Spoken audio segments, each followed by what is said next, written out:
live. My name is Walker Rowland. I was in Berlin from November on Thanksgiving Day 1960 until June 3rd, 1963. And I want to tell you about how the wall went up when it first went up. I had worked the night shift on, I guess you would say the 13th, because it was the night of the 12th. And I had gotten off duty and gone back to the barracks and gone to bed.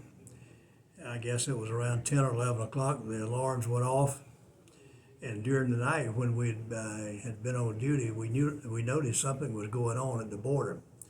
And before this all happened, we were having probably hundreds, maybe even thousands of refugees coming across the border looking for asylum.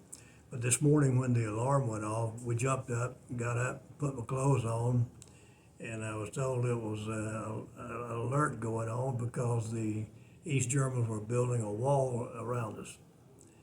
So we drew our weapons, and was on standby for the rest of the day and on into the next day. So that's how the wall got started. And it continued there on. It first started with a barbed wire fence going up. And then later they started putting up a concrete block wall, and eventually we had two walls, one behind the other with like a no man's land between the two.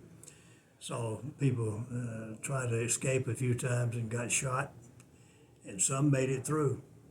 But in one incident I remember back in those days, we had the liaison mission with a bunch of Opel cars with the Berlin Brigade license plate on it. And this one family somehow got a hold of material to make uniforms that looked like U.S. military. And they also got a hold of a military Opel sedan, and it was colored the same as our ODs, or either it was they painted it and they made a fake license plate, and they actually came through the checkpoint and came through. We had that car sitting at the PMO for a day or so. How did the wall change life for you as a soldier? Well, it changed my life because it made me wonder how people could do what they were doing to their own people. Those people really wanted to be free like we were on the other side, and they were trying their best to come over because, the governor of East Berlin and East Germany had told their people that they were putting that wall up to keep us out, when in fact they were putting it up to keep them in.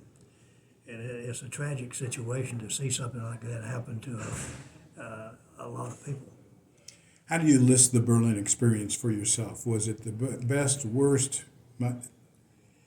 Well, I think in a way it could be described as either. Worst being you saw what some people would do to someone when they don't really need to.